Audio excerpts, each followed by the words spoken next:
और इस बीच लोकसभा से बड़ी खबर आपको बता दें, विकसित भारत जी राम जी बिल भारी हंगामे के बीच पास हो गया। हालांकि कल तक के लिए अभी लोकसभा की कार्यवाही स्थगित हो गई है।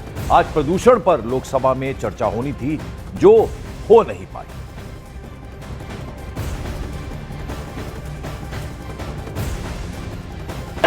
मैं प्रस्ताव करता हूं कि इस विधेयक को सभा द्वारा पारित किया जाए। प्रश्न है कि विधेयक को पारित किया जाए। जो सदस्य के पक्ष में हाँ गए, जो सदस्य विरोध में ना गए, मेरे विचार में निर्णय हाँ वालों के पक्ष में प्रस्ताव स्वीकृत हुआ, विधेयक पारित हुआ। यहां आपको बता दें, आज ग्रामीण विकास मंत्री शिवराज सिंह चौहान ने विकसित भारत जी राम जी बिल 2025 पर लोकसभा में विपक्ष के सवालों का जवाब दिया। इस दौरान शिवराज सिंह चौहान ने महात्मा गांधी को आदर्श भी बताया।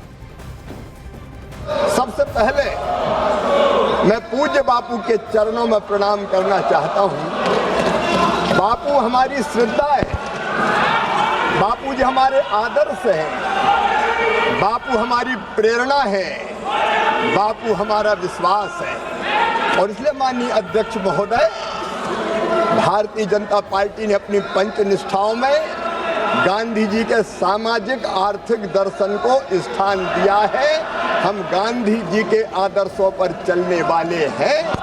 और गांधी जी ने ही कहा था, गांधी जी ने कहा था, गांव भारत की आत्मा है, अगर गांव मर जाएंगे तो भारत मर जाएगा। माननीय अध्यक्ष महोदय, मैं प्रार्थना करना चाहता हूं, है अपना हिंदुस्तान कहाँ, वो बसा हमारे गांव में। ये बिल गांव के विकास का बिल। माननीय सदस्यों ने, प्रतिपक्षी मित्रों ने कई तरह के आरोप लगाए।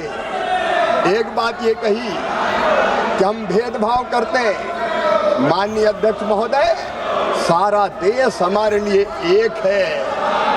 चेन्नई हो या गुवाहाटी, अपना देश अपनी माटी। अलग भाषा अलग वेश, फिर भी अपना एक देश। मैं इनको बताना चाहता हूं, अटल जी ने क्या कहा था। माननीय अध्यक्ष महोदय, हम देश के किसी भी राज्य के साथ भेदभाव नहीं करते। हमारे नेता अटल बिहारी वाजपेयी जी ने कहा था, ये देश हमारे लिए जमीन का टुकड़ा नहीं है, जीता जागता राष्ट्र पुरुष है। कश्मीर इसका मस्तिष्क है, हिमालय इसकी शिखा है, पंजाब और बंगाल इसके दो विशाल बाहु है, दिल्ली दिल है, विंध्याचल कटी है, नर्मदा करदनी है, पूर्वी घाट और पश्चिमी घाट इसकी दो विशाल जंगाएं हैं, कन्याकुमारी इसके पंजे हैं, सागर इसके चरण पखारता है, सूरज और चंद्रमा इसकी आरती उतारते हैं। ये वीरों की भूमि है, ये सूरों की भूमि है, ये ऋषियों की भूमि है, महर्षियों की भूमि है, ये तर्पण की भूमि है, ये अर्पण की भूमि है। हम जिएंगे तो इसके लिए, और अगर कभी मरना पड़ा तो मरेंगे भी इसके लिए। और इधर विपक्ष जी राम जी बिल को लेकर सरकार पर आक्रामक है। विपक्षी नेता बिल के स्वरूप पर तो सवाल नहीं खड़े कर रहे, लेकिन नाम पर सवाल जरूर उठा रहे हैं।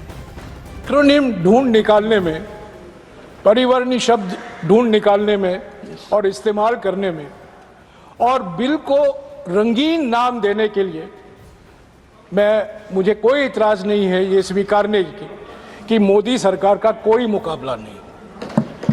एक्रोनिम ढूंढ निकालते हैं, पहला एक्रोनिम और बाद में अधिनियम, पहले एक्रोनिम बाद में नीति। और आज हम मिसाल देख रहे हैं, पहले शांति और दूसरा जी राम जी। हालांकि वो एक्रोनिम मेरे नाम से जुड़ता है, उसका मैं विरोध करूंगा बाद में। मकसद एक ही है कि उस कानून को कत्ल कर दिया जाए, खत्म कर दिया जाए। कौन सी ऐसी भारत में रियासत है जिसके पास पैसे है, बताइए आप। मार्च के महीने में हर रियासत अपना बजट बनाएगी, कौन सी रियासत के पास पैसा है?